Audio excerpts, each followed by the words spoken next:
Aye, when we are in full post-production process of our song, one thing we have absolutely to take into account and is the mix levels. The levels of mix are very different depending on whatever we have to mix a song in stereo or in spatial audio. In the case of a stereo song, the mixing phase will be followed by a mastering phase, while in the spatial audio mix, this will end with the final export of the song, which will go, for example, to Apple Music. Let's have a deep look into both process. This is one of my last song, and I'm in the mix phase.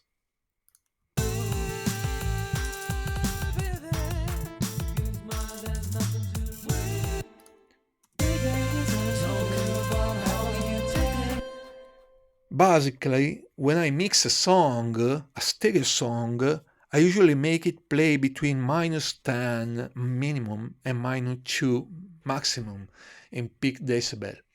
Here I'm in -6 in the last refrain, that is the loudest one.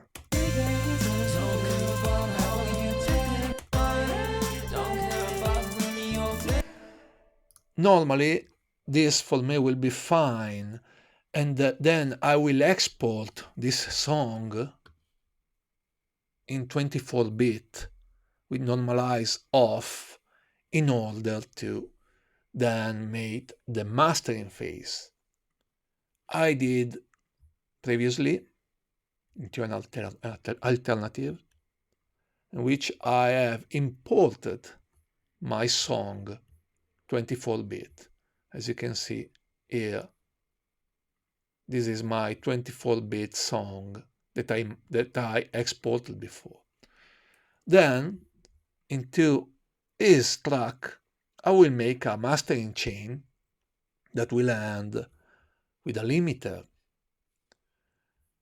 And in the output track, I will measure my peak, true peak, and RMS, and I will measure also my loudness.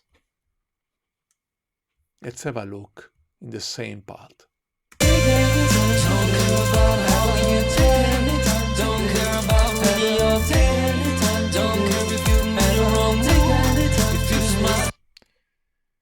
LUVS stands for loudness units relative to full scale, and it's the most accurate way to measure loudness of audio. And normally I measure it with the integrated loudness.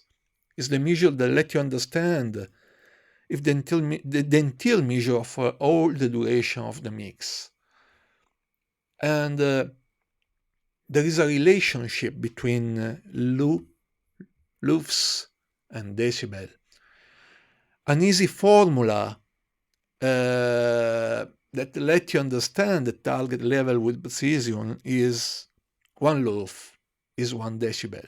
So if your master has a reading of -10, normally also the RMS is -10.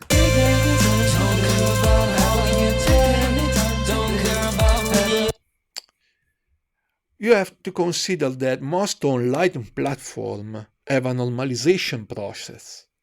So if your music is playing too loud, the platform will reduce its level. So for example, Spotify play its music at around -14 LUFS. So if you will send your music to -10, will reduce of 4 LUF.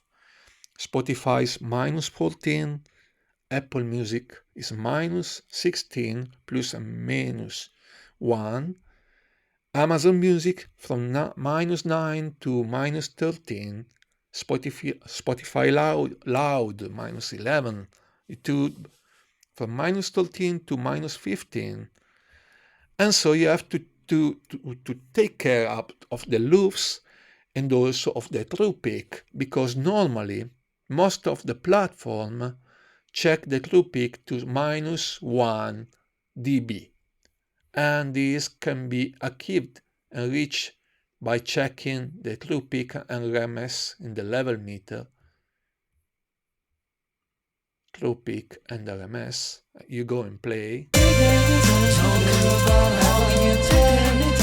And here I'm quite high, so I have to reduce into my limiter the output level.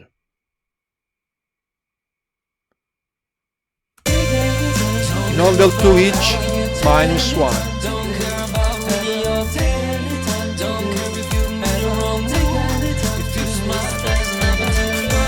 And then with the gain, I will adjust my overall loops in order to reach my desired volume.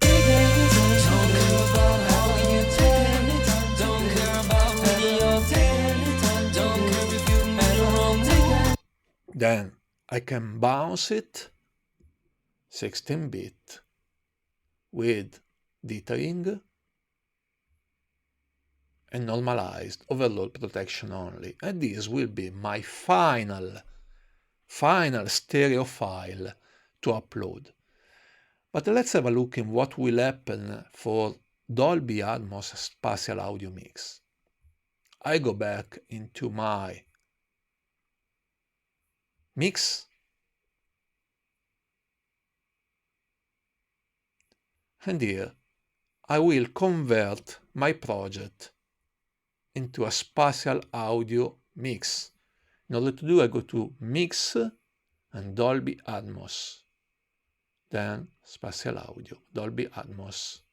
Okay. So in my master channel now I will have the Atmos plugin that I will move down. I will put a limiter before, and I will put a metering, a level meter in peak, true peak RMS, and I will put a loudness meter as well. So what will happen in here? Will happen that my Dolby Atmos mix will contain a mixture of backtracks and object tracks. Backtracks normally are the majority and are the solid floor of our mix, but we can also add 118 mono object tracks. My logic is a little bit tired this morning. We can add 18 mono object tracks or 59 stereo object tracks or of course a mixture of them. So let's add an object track converting this pan into a 3D object panel. I will do also this and just improvisation. It's just an improvisation now. Let's have a look what will happen here. Okay, and let's see with binaural monitoring if everything is moving.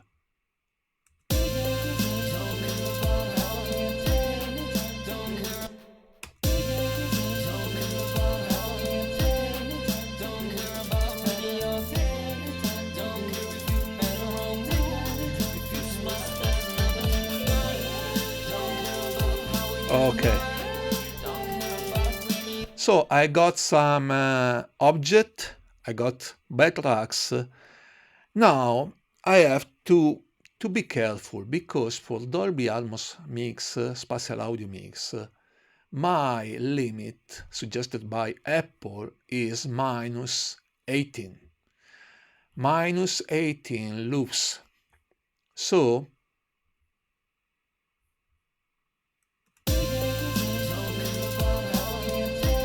in binaural listening, I will listen only to the left and right channel and will be perfect for my headphone, for example. But I can have all the surround format that I need for my channel, for my speakers. I can add, before the limiter, also a multi-channel gain in order to control all the channel, left side, left rear, and whatever. But for this example, I will just use the limiter. I have to reach my true peak minus 1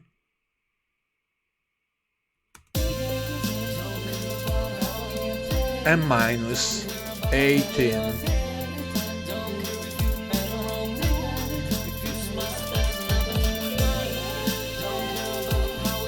You have to consider that you can be minus or plus 2 will be fine.